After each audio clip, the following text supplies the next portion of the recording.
To complete our training, Grandmaster Hatsumi sent us on a quest to the birthplace of the legendary art of ninjutsu, the city of Iga. Surrounded by mountains, the region was once almost completely cut off from the rest of Japan, a perfect place to train an army of hidden assassins. It is out of these mountains that legends echo of mercenaries such as Tachioko Doshin, a man who led a team of ninjas to infiltrate Sawayam Castle in 1558 and burn it to the ground. Today, the evidence of these secretive warriors still lives, even in their homes. Jason and I visited a 300-year-old thatched-roof structure that once housed the ninja mercenaries of the Iga clan. The homes of the Iga ninjas were often the target of surprise attacks from enemy samurai. To fool the invaders, the Iga clan constructed elaborate systems of trapdoors, false walls, and tunnels, allowing them to escape unseen or launch a surprise counterattack.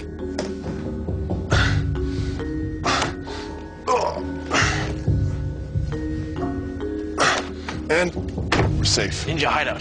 Ninja hideout. Man, this is really cool. Hate to see the floor plan to like lay out one of these houses and go, where are we going to put trapdoor number 7?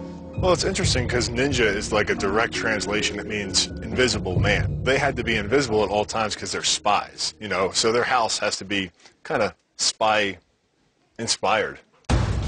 Their use of trapdoors and hidden tunnels led to widespread myths that ninjas were capable of magic. But as we found out, being a ninja was less about magic and more about squeezing yourself into tight spaces. Come on, Bill. You would not be a quick ninja. No. I'd be a dead ninja. Being a ninja was all about concealment. You wanted to hide. You were a spy, finding out enemies' information and coming back home. And your home had to be somewhere you could escape from enemies. But if we wanted to survive our upcoming challenge, we needed to take our training to the next level. We trained in the art's most legendary and lethal weapons. Now it was time to dig into the fundamentals. The castles of feudal Japan were marvels of defense engineering. Surrounded by moats, protected by high stone walls and fortified palisades, getting into one of them unnoticed was almost impossible, unless you mastered the invasion skills of the ninja. Which is why we met back up with Joost Fulton at the Ultimate Ninja Training Course. A quarter-mile-long matrix of floating logs, hanging bridges, and rope ladders. This training ground is designed to replicate the real-world obstacles traditional ninjas faced on their missions. This kind of training, conditioning exercises where you're using balance, speed, some strength, is really critical to the ninja to be able to successfully complete their training missions. It's something that we don't necessarily do every day now, but it's a good part of remembering our roots, and it's a very interesting opportunity to see who will fall in the water. I'm going to bet on Bill. That's just me. Try to sink your hips, lower yourself. We began our training by tiptoeing over narrow bamboo bridges, an exercise born from the need to race across the narrow ledges of feudal castles. After navigating the bridge, Joost had us scale steep nets. Ninjas often had to stealthily climb rocky embankments or castle walls, and this test was almost as difficult. That's good, all the way up. Try to flip over so you don't silhouette yourself at the top. That's it, good. Next, we crossed the free-swinging logs of a rickety rope bridge. To us, it looked like a basic obstacle course, but to a ninja, failure in a position like this could be fatal. Now imagine if you're doing this with a sword, with other weapons on you, and you're trying not to make any noise at all. Falling will get you killed, but having you hurt will get you killed also. Joost also reminded us that real ninja missions could last anywhere from 3 hours to 3 weeks. Learning to travel quickly and efficiently over rough terrain was key. Dexterity, speed, and being silent so you don't get killed. These are all traits the ninjas aspire to. Unfortunately, I'm not good at any of them yet, but I'm learning. As the day wore on, we continued to work on the rope techniques that were so critical to a ninja's mission. Finally, we practice on a kind of mini raft that ninjas would use to cross a moat, a very dangerous tactic. Faster than I look, huh? Yeah, when there's water involved. Tell you what, being a ninja is not as easy as it looks on TV. We inched across narrow ledges and negotiated swinging wooden pillars. Try to relax your upper body as much as you can. The less tension you hold, the smoother you'll move, the more balance you'll have. This was old school ninja training at its most difficult.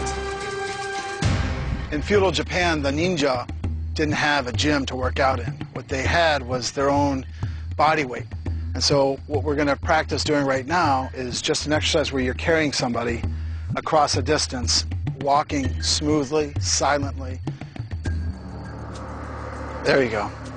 Ninja training is very specific, it's very detailed, and you know what? It's difficult to do when you got a man on your back. It's weird because your balance is shifting and you have to worry about crossing your feet. It's not just using your leg muscles, but you're using your core, your back, your abdominals, your hip flexors, a lot of recruiting muscles, and it's really hard to keep your balance. Balance, endurance, strength, skill. Slowly but surely, our stealth tactics were catching up to our combat skills. But the training just continued to get harder.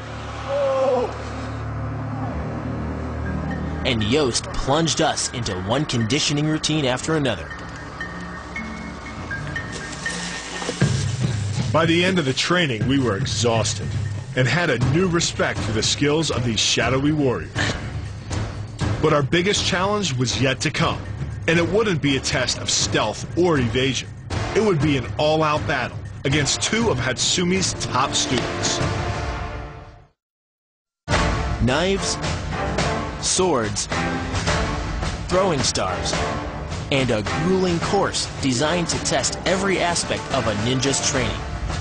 Bill and I had experienced everything the world of ninjutsu had to offer. Except for one, a head-to-head clash against two students handpicked by ninjutsu legend Hatsumi Sensei. Inside the Bujikan Dojo, we reunited with Yost Fulton, who was overseeing a training session with Hatsumi's master-level students, the guys we'd face in our challenge. So Yost, I take it he's a master of the staff? This is his the worst weapon that he knows how to use, so we thought to make it fair. The worst weapon he knows how to use? Yeah, this is really his weak link. Whoopsie. Our opponents would be using all the tactics in their ninjutsu arsenal, and we'd be using our skills to fend off their attacks. So what do you think, man? It was up to us which one of us would fight. How many times in your life are you going to get to say that you fought a ninja? I think once, because I'm definitely going to do this. We should just both do it, man. We came all the way to Japan. We're not going to both be able to fight ninjas ever again. No, At least, if we are in the States, something went severely wrong. And we're fighting a ninja in New York. Right. You find yourself surrounded by ninjas on the subway, but let's just both take a crack at it. Cool. Cool, man. Deal. All right, you can go first. Oh. I want to watch.